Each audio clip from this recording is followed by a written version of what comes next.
दोस्तों, क्या आप जानते हैं कि इटली के गांव धीरे धीरे वीरान क्यों होते जा रहे हैं और इटली में कोई बच्चा क्यों पैदा नहीं हो रहे हैं? क्या सचमुच इटली विश्व मानचित्रों से मिट जाएगा?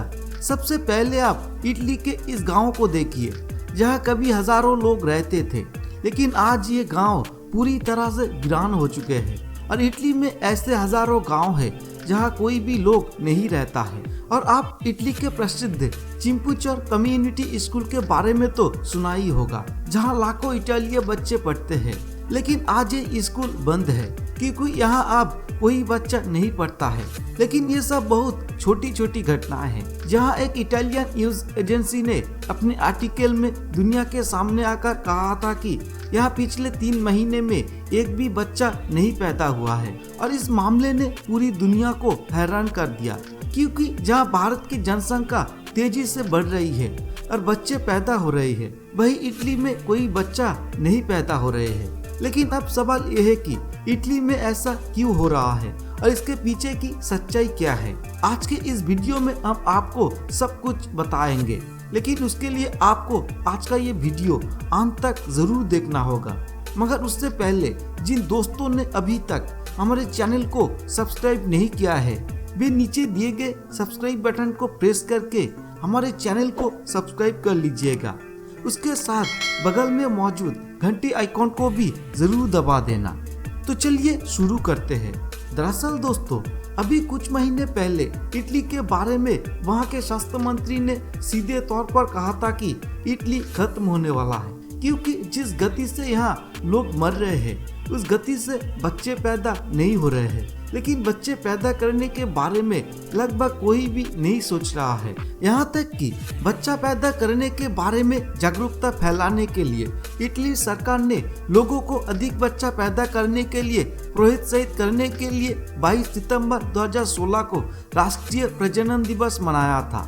इसीलिए इस देश की सरकार ने भी कुछ खास पोस्टर जारी किए और कहा कि आपको अपने बच्चों को जन्म देना होगा। आपको बता दें कि इटली की प्रजनन दर 50 साल में सबसे कम है।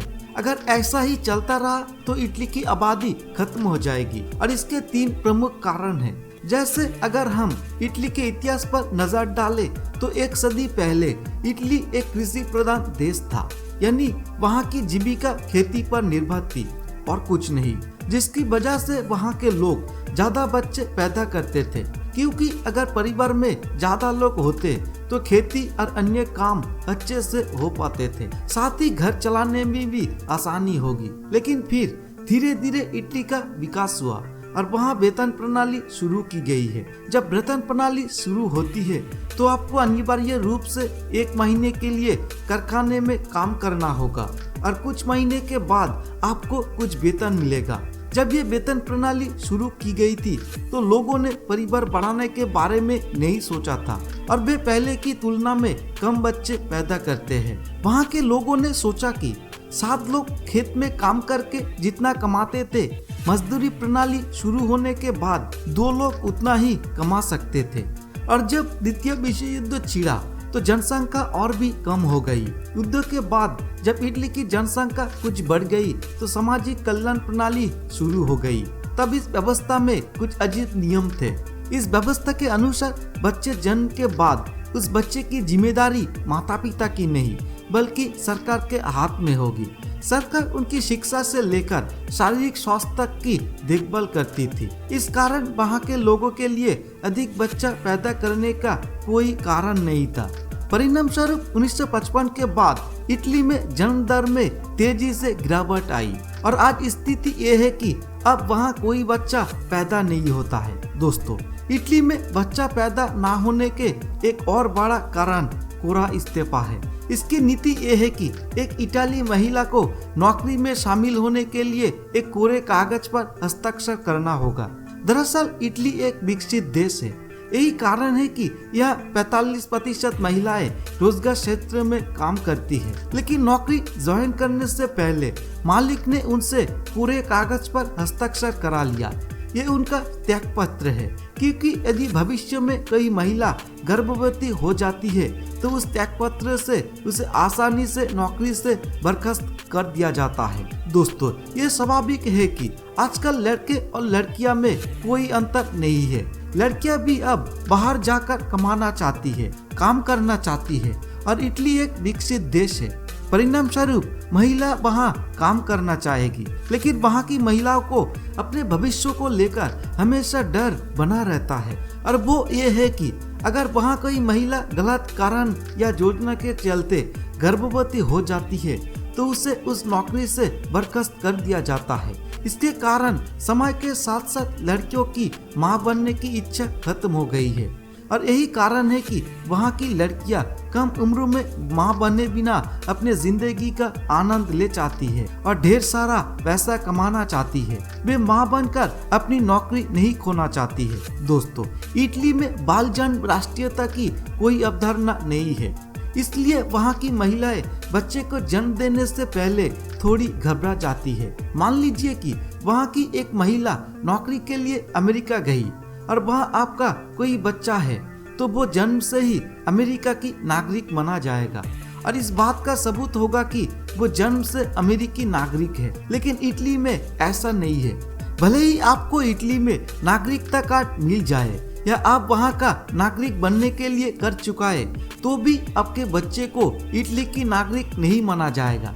यही कारण है कि बहुत से लोग इटली में काम करने के बाद उत्तरी यूरोप में चले जाते हैं। इस बारे में मत सोचिए कि लोग ऐसे देश में क्यों रहेंगे जहाँ पहले से ही कम जन्म दर है और अगर अन्य देशों के लोगों के लिए इतने सारे नियम हैं। और दूसरी बात यह है कि इटली में लोग बच्चे क्यों नहीं पैदा करना चाहते हैं। तो दोस्तों, एक शोध के अनुसार ऐसा कहा जाता है कि इटली में 18 से 34 वर्ष के बीच के 70% से अधिक लोग अपने माता पिता पर निर्भर है। हालांकि भारत में बच्चे का अपने माता पिता के बाद भी उनके साथ रहना सामान्य बात है, लेकिन पश्चिमी देशों में ऐसी घटनाएं वाकई काफी हैरान करने वाली है, क्योंकि वहाँ की संस्कृति के अनुसार बच्चे पढ़ाई पूरी करने के बाद थोड़े बड़े हो जाने पर अपने परिवार के साथ नहीं रहते हैं। फिर उनके पास अपनी कारें होती है और वे अपना परिवार बनाते हैं। लेकिन इटली में नियम बिल्कुल अलग है। आज भी 35 वर्ष से कम उम्र के बच्चे अपने माता पिता के साथ ही रहते हैं और पैसा माता पिता पर निर्भर करता है। दोस्तों, इटली में इस समय हालात बहुत खराब चल रहे हैं। आज ऐसे स्थिति सामने आ गई है कि जिस देश में पिज्जा का जन्म हुआ, डोमिनोज पिज्जा हम सभी का पसंदीदा है, उन्होंने ग्राहकों की कमी के कारण अपना व्यवसाय बंद कर दिया है। इटली में ये अराजकता कई सालों से चल रही है और इटली की जीडीपी धीरे धीरे कम होती जा रही है। उनकी हालत इतनी खराब है कि उन्हें रोज 1 रुपए कमाने पर भी गुजारा करने के लिए 145 रुपए का कर्ज लेना पड़ता है।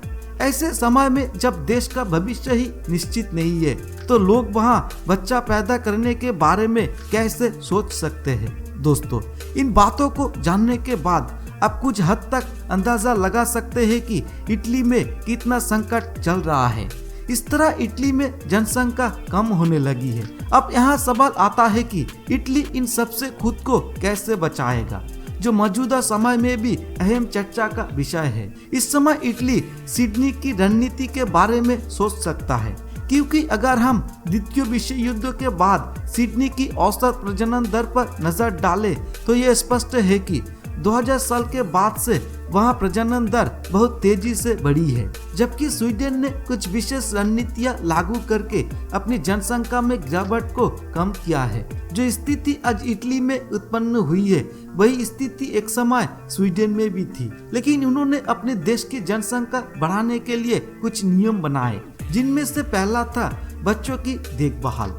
इस नियम के मुताबिक परिवार के सभी बच्चों को 1 साल से 6 साल तक की उम्र तक मुफ्त स्कूली शिक्षा की जिम्मेदारी ली जाएगी। प्रारंभिक चरण में बच्चों का स्कूल में नामांकन कराने में अभिभावकों को परेशानी का सामना नहीं करना पड़े, इसीलिए निजी स्कूली और सरकारी स्कूलों में प्राथमिक शिक्षा का वेतन एक समान रखा जाता है। इसमें बिल्कुल भी कोई मतलब नहीं है कि निजी स्कूलों का मतलब अधिक पैसा है। और सार्वजनिक स्कूलों का मतलब कम है।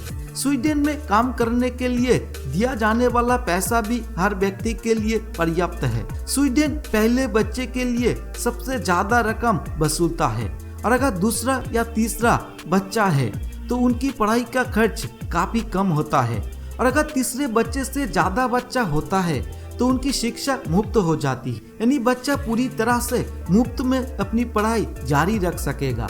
इसके अलावा वहाँ एक नया नियम भी पारित किया गया है। कहा गया है कि फीस पारिवारिक आय की 3% से ज्यादा नहीं हो सकती, चाहे वो सरकारी स्कूल हो या प्राइवेट स्कूल। इसके अलावा एक और नियम है पेरेंटाइल लीव पॉलिसी। इस पॉलिसी के मुताबिक पेरेंटाइल लीव 16 महीने के लिए मिलती है। हालांकि स्वीडन माता पिता के लिए छुट्टी नीति लागू करने वाला पहला देश था। अगर इटली भी अपनी आबादी पर ध्यान देना चाहते हैं और खुद को मजबूत करना चाहते हैं तो उसे भी इस तरह की रणनीति अपनाने की जरूरत है, नहीं तो इटली नक्शे से ही गायब हो जाएगा। लेकिन इस पर आपकी क्या राय है वो नीचे दिए गए कमेंट बॉक्स में कमेंट करके जरूर बताएं। और अगर आपको आज का ये वीडियो पसंद आया है तो इसे लाइक करने के साथ साथ अपने दोस्तों के पास शेयर करना भी ना भूलें। धन्यवाद।